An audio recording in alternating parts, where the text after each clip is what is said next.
क्या आपने कभी गौर किया है, जैसे ही आप नहाने जाते हैं अचानक पेशाब का दबाव बढ़ जाता है। कभी ऐसा लगता है कि अभी तक कुछ नहीं था, लेकिन जैसे ही पानी शरीर को छूता है पेशाब की इच्छा जाग जाती है। क्या ये बस एक संयोग है, या इनमें कोई भी घटना बस यूं ही नहीं होती? हर छोटी छोटी चीज के पीछे कोई ना कोई वजह होती है। अब सवाल ये उठता है कि नहाते वक्त हमें पेशाब क्यों आती है? क्या ये हमारे शरीर की कोई कमजोरी है? क्या ये किसी बीमारी का संकेत है, या फिर ये दिमाग और शरीर के बीच गहरे रिश्ते की तरफ इशारा करता है? बस सोचो, अगर ये सिर्फ शरीर का एक सामान्य काम होता तो हर कोई इसे इतना गहराई से क्यों महसूस करता? नहाना सिर्फ साफ सफाई का मामला नहीं है। नहाना एक ऐसा प्रक्रिया है जिसमें शरीर, दिमाग और आपकी पूरी चेतना जुड़ी होती है। पानी, जिसे सबसे पवित्र तत्व माना जाता है, सिर्फ आपके शरीर को नहीं धोता, बल्कि आपके अंदर जमा थकान, तनाव और दबाव को भी धो देता है। और जैसे जैसे शरीर हल्का हो जाता है उसका दबाव पेशाब के रूप में बाहर निकलता है। लेकिन ये तो बस सतह की बात है।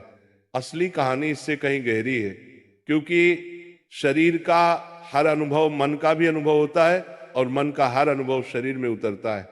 तो जब आप नहाते हैं, ये सिर्फ एक जैविक प्रक्रिया नहीं है, ये आपके मन और शरीर के बीच एक बातचीत है। अब सोचो, जब पानी तुम्हारे शरीर को छूता है तो क्या होता है? तुम्हारी त्वचा के हर रोम छिद्र में हलचल मच जाती है, तंत्र का तंत्र सक्रिय हो जाता है। ठंडक या गर्म पानी का एहसास दिमाग को ये बताता है कि शरीर को कुछ छोड़ने की जरूरत है, और उसका पहला तरीका पेशाब करना होता है। लेकिन ये पूरी सच्चाई नहीं है, क्योंकि अगर ये सिर्फ ठंडे पानी का असर होता तो फिर जब हम गर्म पानी से नहाते हैं तो ये क्यों होता?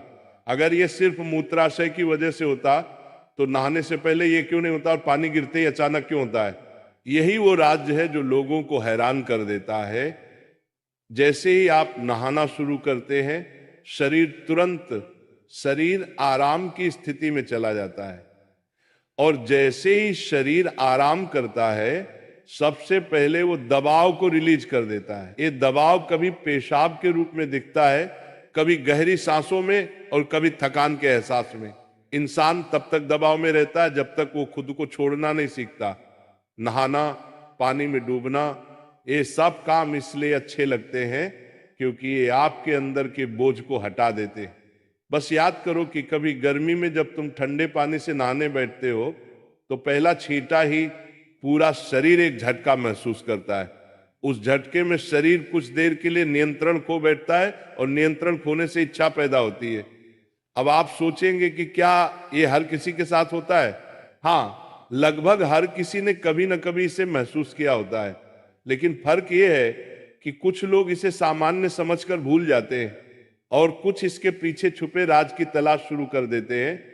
और जो तलाश शुरू करता है वो जिंदगी के असली ज्ञान के करीब पहुंच जाता है, क्योंकि यहाँ एक नाजुक बात छुपी है। पानी और पेशाब दोनों एक ही तत्व से बने होते हैं। जब पानी बाहर से शरीर को छूता है तो शरीर के अंदर पानी का तत्व भी प्रतिक्रिया करता है। यही प्रकृति का संतुलन है, ये एक अनुनाद है। शरीर और प्रकृति के बीच रिश्ता आईने जैसा होता है। जो कुछ बाहर होता है वो अंदर भी परिलक्षित होता है। तो जब बाहर का पानी तुम्हारे शरीर से मिलता है तो अंदर का पानी यानी पेशाब भी बाहर आने को बेचैन हो जाता है। लेकिन अब सवाल उठता है, क्या ये सिर्फ पानी और मूत्राशय की बात है, या इसके पीछे कुछ और भी है? क्या ये किसी कमजोरी का संकेत है? क्या ये किसी बीमारी का शुरुआती लक्षण है, या बस मन और शरीर के बीच की एक बातचीत है? यहीं से हमारी यात्रा शुरू होती है, शरीर के विज्ञान से लेकर आध्यात्मिक दृष्टि तक। क्योंकि अगर हम इसे बिना समझे सामान्य कहकर नजरअंदाज कर देंगे तो हम जीवन के एक बहुत बड़े संकेत को खो देंगे। तो चलिए अब इस रहस्य को और गहराई से समझते हैं। हर बार जब तुम कुछ छोड़ते हो, कुछ रिहा करते हो, तो वो तुम्हारे बोझ से आजादी देता है।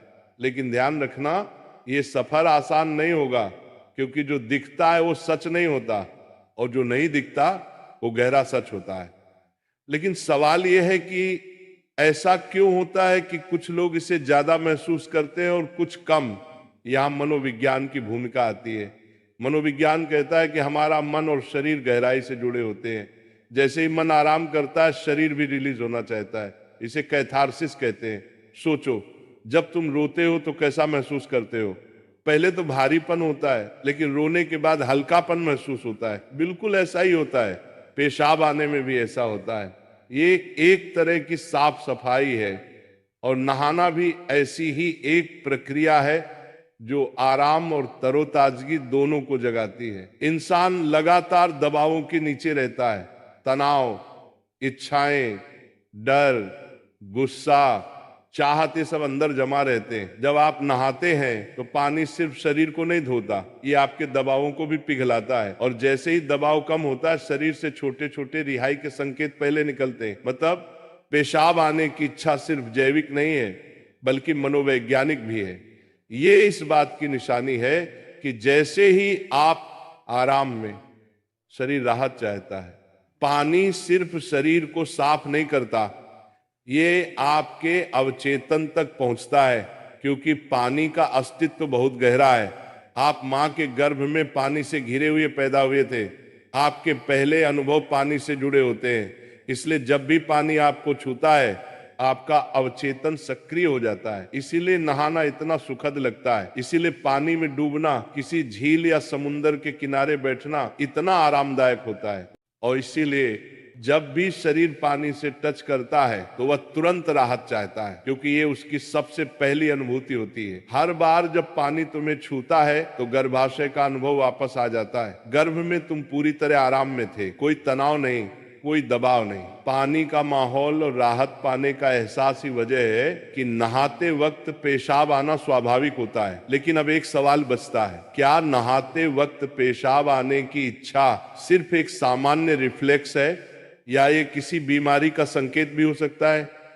विज्ञान मानता है कि अगर ये बहुत बार होता है, बहुत ज्यादा तलब होती है, या आप इसे कंट्रोल नहीं कर पाते, तो ये ओवर एक्टिव ब्लैडर या किसी और मेडिकल कंडीशन का संकेत हो सकता है। लेकिन अगर ये कभी कभार होता है तो ये बिल्कुल नेचुरल है, बिल्कुल सामान्य है। अब सोचो, क्या आपने कभी ध्यान दिया कि ये तलब तभी बढ़ती है जब पानी डाला जाता है? मतलब यहां ट्रिगर पानी है, और पानी सिर्फ शरीर को नहीं छूता, बल्कि दिमाग और सबकॉन्शियस को भी। तो असली सवाल यह है कि क्या आप इसे बस एक प्रॉब्लम मानकर नजरअंदाज कर देंगे, या इसे एक संकेत के रूप में लेंगे कि दोनों शरीर और मन को आराम चाहिए, हल्कापन चाहिए, आजादी चाहिए।